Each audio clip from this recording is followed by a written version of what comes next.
you know, he gave me a lot as a kid, as he did all of us. Inspired me to do what I do today.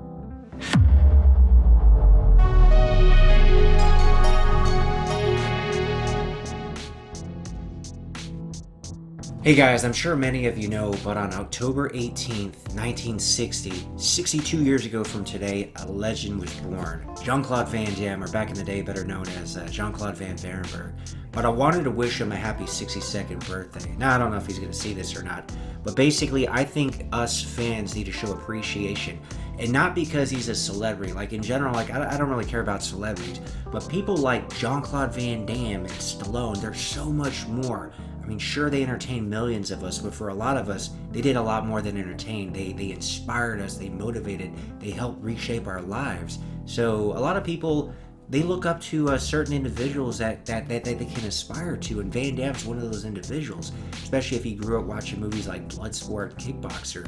And I'm sure Van Damme himself was inspired by guys before him like Steve Reeves, Bruce Lee, Bill Superfoot Wallace, and then the guys that Van Damme inspired like myself and Scott Adkins, who's making movies, for example. Scott Adkins inspires a younger generation, so it all passes along, and I just wanted to take a moment to show my appreciation. So another thing, this is really cool, by the way. So a few years ago, his sister wrote a book, My Brother Jean-Claude, and this is quite interesting. A lot of you may know this, but this really is how I connected with him through the movies, but finding out, more about his history.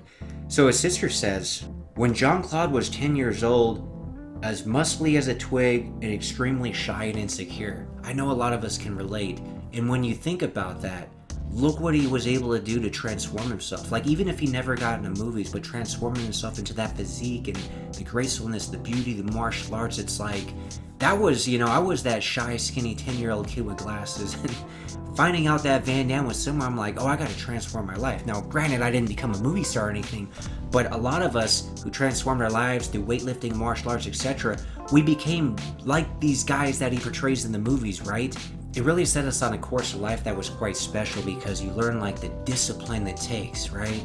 People don't understand of all the hard work, the sweat, the blood, the tears, the stuff that nobody sees, the stuff that you've been toiling away for hours, for years, for decades to build something.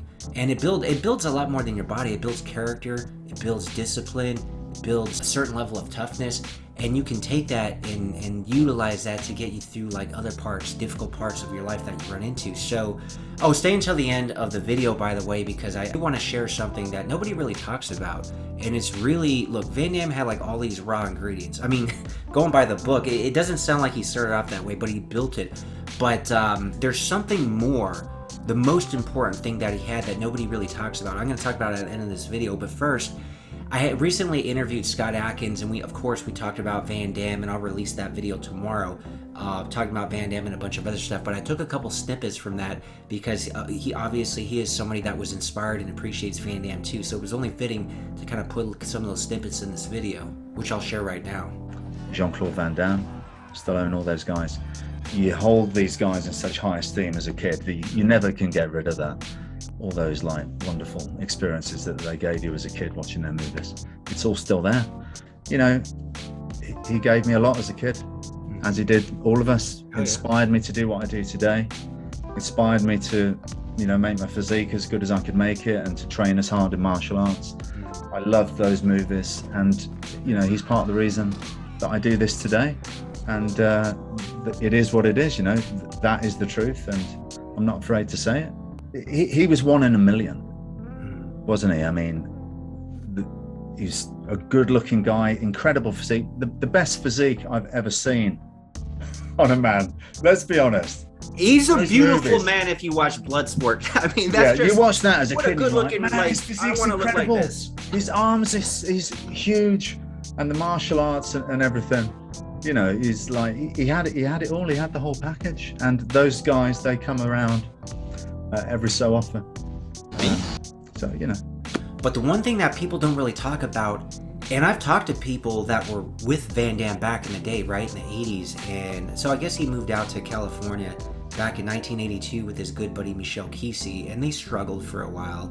In fact, I don't think Van Damme really did anything until about 1986, which is when he did No Retreat, No Surrender and Bloodsport, even though Bloodsport came out 2 years later in 1988. I'm sure you guys know the story about that whole thing, how it was shelved.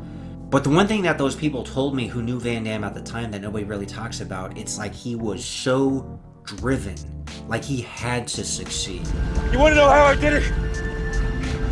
This is how I did it, Anton. I never saved anything for the swim back. And nobody really talks about that because a lot of people give up, they throw in the towel in a lot of their things that they want in life. And it's really a shame, but it's those people that just stick with it long term. I mean, there's something to be said about perseverance. Now, you could look at it two ways, because I know in general quitting has such a negative connotation, and I don't really advocate people quit things, but if there's something you know is not going to work, you don't want to run into that sunk cost fallacy where you invested too much time, energy, etc., that you have to see it through, right? It's like a bad investment that you keep dumping more money in, but you know it's going to go to zero, but you keep dumping more money in because you invested too much of it already. So there's a fine line. There's a lot to learn when it comes to that. You got to know when something you're pursuing, whether it's a relationship, a career, anything, a dream, sometimes just realistically you know when to let go, but you take that in a positive way where you use the extra time and energy that you are not given towards something you know is not going to go anywhere, and you direct it towards something that might even be bigger and better. But anyway, long story short, man, perseverance pays off. You just really got to figure out what it's worth putting all that time and energy towards. And then I guarantee you put all your time and energy towards that one thing, like you will succeed. It may take years, it might even take decades, but it'll happen. So anyway, that's the takeaway. That's what we could really learn from Van Damme. Yes, we could be entertained by him spin kicking people in the face, but the life story, that's the real takeaway, right? I'm with you on that one.